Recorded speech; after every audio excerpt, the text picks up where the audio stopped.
everyone, this is update for October 28, 2024, day 978 of the war, end of the date update. Also catch up for October 27 and 26. Now I'm going to start with general say strategic and macroeconomic updates, mostly focused on Russia and Russia's perspective. And then I'm going to switch to the situation on the battlefield in Ukraine, which is getting more and more catastrophic for Ukraine by day, which for regular viewers, I think it's not going to be a surprise by now.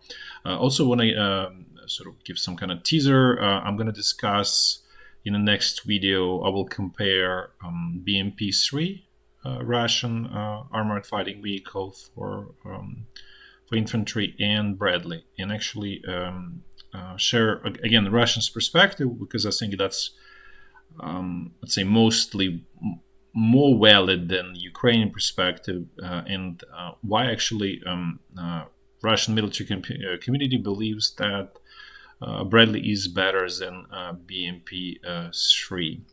But that's going to be in the next video. So I'm going to start first with one important perspective that came during BRICS summit that I actually missed last time, and that's a perspective of Russian president who probably expressed opinion of all of the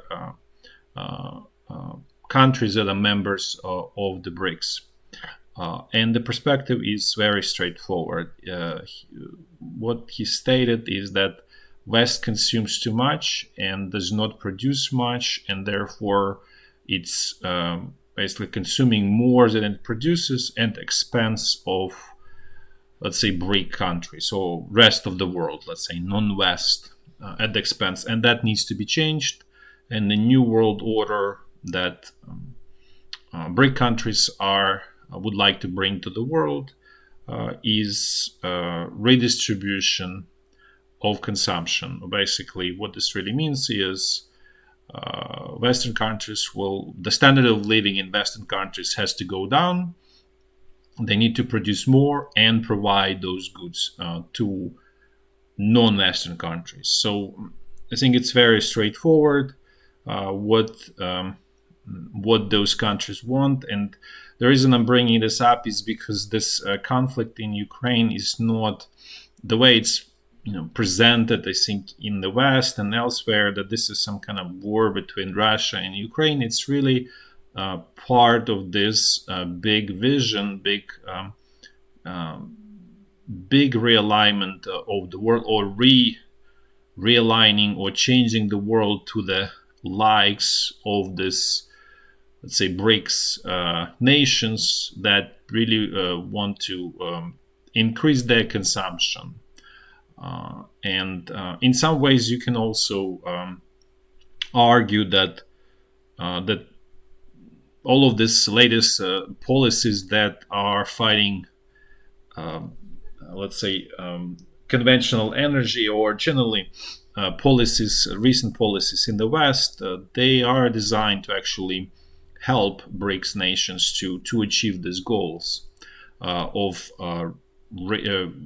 basically redistribution of wealth from West to these countries.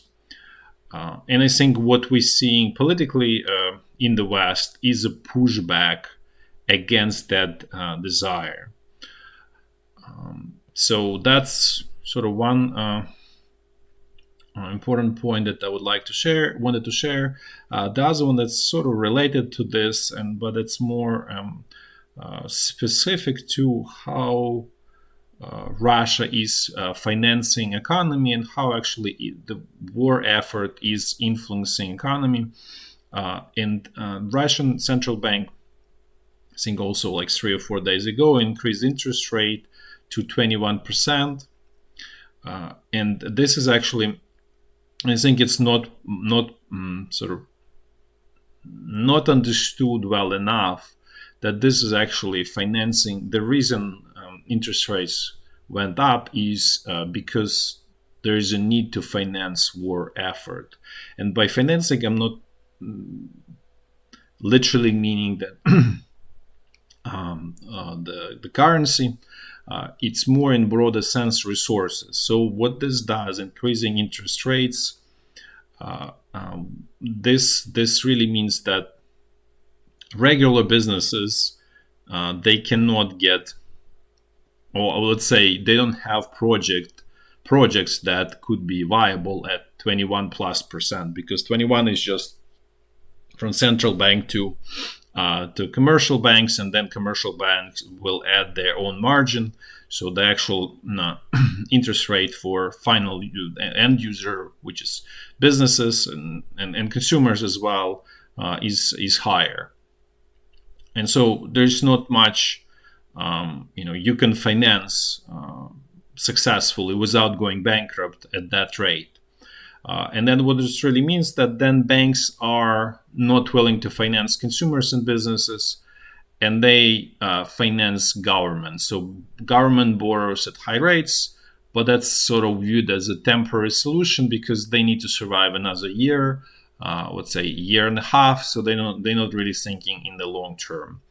This also allows to control inflation in the country, which is high in Russia. But still, it could be, if it gets really out of control, the whole economy is going to collapse very quickly, and then you cannot finance, you cannot wage the war because the economy is in disaster. So this kind of, in some ways, like a narrow path that allows you to pull as much resources from the economy and channel them into war effort, into military production, while at the same time kind of maintaining relative price stability for consumers. And as I said, it's relative. Things are definitely getting worse. There is inflation, especially on the food items in Russia. And so that's very, let's say, the consumers feel that, and they feel the pain. But the pain could be much worse if this interest rates are not brought sort of to this level or even higher down the road. And for example, one of the actually interesting example that's literally speaks to that, saying that the war is it's balance between production of butter versus, I think, guns or something like that.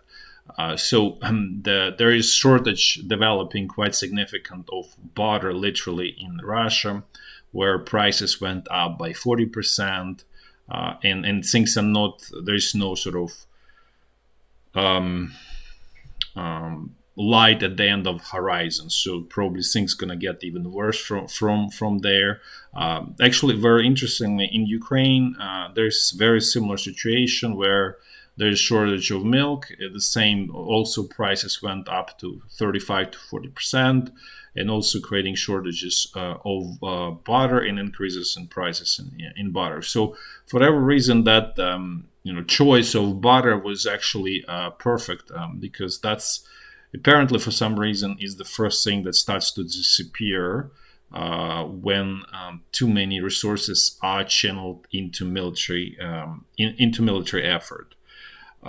So again, just want to summarize that the way Russian, I would say, political leadership and then also financial leadership is handling difficult task of financing war effort is actually pretty good on average, I would say, because it's a situation where it's not going to be perfect. The economy is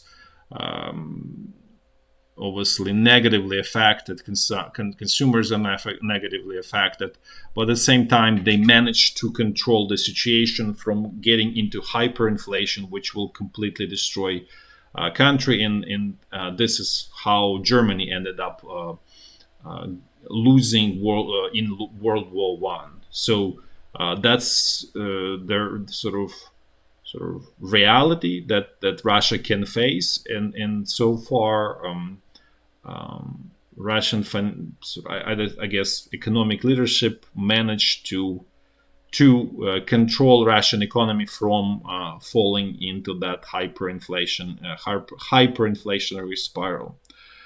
Now I'm going to switch to situation on the battlefield in Ukraine, and I'm going to do it in a clockwise fashion, the way I always do.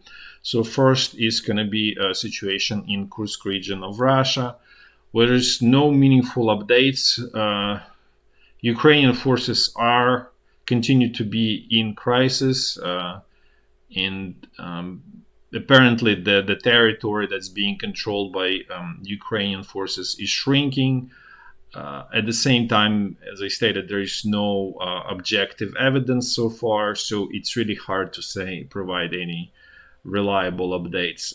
And also, forgot actually to mention about the North Korean troops. So there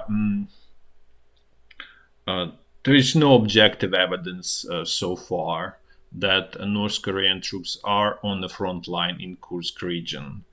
All of the statements are essentially sourced back to South Korean intelligence agencies, which, while I do believe that they obviously have much better, I would say, knowledge or information of that situation, at the same time, it's unclear that actually North Korean troops are on the front line in Kursk region. Additionally, I don't think that whatever it is, 5, 10,000 or 12,000 is really gonna make it or break it, the whole situation. So I would say if there is 100,000 coming, yeah, that's gonna be real. I would say game changer from both Russian and North Korean perspective. And that really makes sense, given a lot of negative repercussions that's definitely gonna arise from North Korean involvement in the war directly, because there's obviously going to be pushback from South Korea and so on directly. And South Korea, just as a reminder, is roughly 50 million people, which twice the size of North Korea, and even relative to Russia, that has 146 or 145 million people, it's pretty significant, force that Russia needs to consider. And also, to add to that, is very strong industrial capacity in South Korea, and also very strong military production capacity, probably one of the best in the West, I would say, at the current moment. So that's not, a situation that Russia could simply not consider, and so that's why I think that thinking that just for 5,000 soldiers, Russia will face all of the sort of retaliatory actions from South Korea. This looks very strange, let's put it this way. But if there are objective updates, I'll definitely provide those. Now let's move south to the section of the front line north and northeast of Kharkiv, where things are completely in a standstill. There's not much going on here at all. For the reason is, for those who are new, is because both sides, Ukrainian and Russian, don't have enough resources, don't have enough literally soldiers or boots on the ground to have very long front line. And for now, this is not considered strategic from Russian perspective. Now let's look at the situation along on the North Lugansk front line. Russian troops continuing to push in sort of three main areas. One is towards Kupiansk, and building their position along the Skill River on the eastern side. So far, no attempts to establish bridgehead on the other side. Then they continue pushing in the sort of the middle and in the south of this front line. So far, no major territorial losses by Ukrainian forces on this section of the front line. Now let's move to the North Donbas section of the front line, where things actually in the northern sector is fairly quiet. There's not really much going on at all. In the southern, there is some relatively weak pressure south of Chasiv around Stupochki, and then actually north of Chasiv, but without major gains by Russian troops here. And one of the reasons is actually because some of the units or regiments from some of the units here, they were pulled to Kursk region. So, for example, from 106th Airborne Division and 98th Airborne Divisions. Now let's move to the Central Donbass front line, where things are really turning into, let's say, catastrophic for Ukrainian forces. So the focus of Russian command is very clearly sort of southeastern sort of corner of this front line. So far, they ease pressure towards Pokrovsk, and everything is focused in this area that was used to be Vuhledar, the corner of it. And what it appears Russian troops are doing is, or Russian command, is they are attempting to create pincers where one sort of northern part of the pincer is sort of going from area south of Selidove, and the direction is roughly to this intersection that I'm showing here. And the southern pincer is, as you can see, it's in much better shape. It's actually much closer to this intersection, which is also a river here. And the idea is obviously, as you can see, is to capture this whole area by either encircling Ukrainian troops or forcing withdrawal, which so far in this war, it's always being forcing withdrawal. I don't recall any instance of any meaningful encirclement. Which so far it's moving along. Things are moving along this plan pretty well, because Russian troops managed to capture Shahtarske and actually advance north of it another 2, 3, or 4 kilometers. Also captured Bogoyavlenka and advanced also north another 3, 4 kilometers. So things are sort of moving along. The only sort of hiccup is Novoivanovka, where Ukrainian troops are still holding on, but at the same time, it's not partially this village is captured by Russian troops. So it's not that Ukrainian troops are in good shape. They're retreating, except the retreat is much slower than on the both sides of Novoivanovka. So to save the situation, the Ukrainian command brought in 128th Brigade, which is basically being thrown into battle from the wheels, and we'll see if it's going to be able to stop Russian advance, because otherwise, in probably a week or 10 days, Russian troops are going to be actually at this intersection, which automatically means that this whole territory is going to be lost, including Kuraho, without any meaningful defensive action by Ukrainian troops, simply because, as I stated, there is this small stream, small river called Volcha that's sort of separating everything in this area. And so once Russian troops reach this intersection, effectively this whole area is cut off. And at the same time, Russian troops do move in this southwestern direction from this area south of Selidove. So again, this situation has not been stabilized by Ukrainian forces so far. We'll see if 128th Brigade will do sort of better, or at least slow down Russian advance. Otherwise, this may lead to truly catastrophic situation for Ukrainian forces. And this is a little bit more sort of precise map of where things are. So Russian troops actually at this point assaulting or storming Yasna Polyana, this next village north of Shahtarske.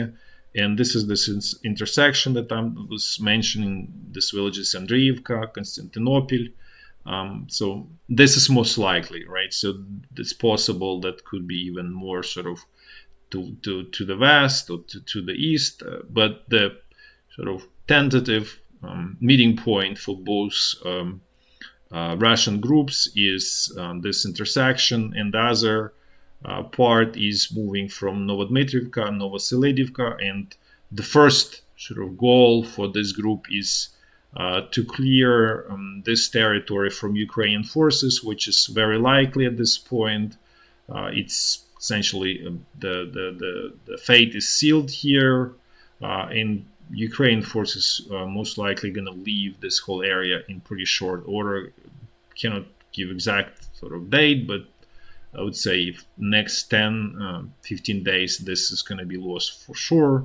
And also, it really depends on if 128th Brigade is going to be able to stop Russian advance in this area, Yasna Polyana and Maximivka, because so far the front line is purely collapsing without any question. And the other problem is there is no really prepared defensive positions here, so so it's a perfect area for Russian troops to attack. Also, the situation is still not stable in Uspenivka area because, as I mentioned, Russian troops captured Bogoyavlenka and actually advanced about 3 to 4 kilometers north of Bogoyavlenka. So again, even if this part is stopped, the sort of more eastern group, Russian group, can still advance, and even if they reach this area, Dachne or directly Kurakhova, this will crush this whole section of the front line. And given that this one is essentially done at this point, so this whole area is going to get lost one way or another in pretty quick order. Now let's look at the situation on the Zaporizhzhia front line. This is what I discussed, so I'm not going to look in that area, but otherwise the rest of the front line is pretty quiet. There's no meaningful Russian pressure there. Now let's finish with the situation along the Dnipro River, which is completely quiet. Nothing is going on here. That's all for today. Thanks for watching. Till next time. Bye-bye.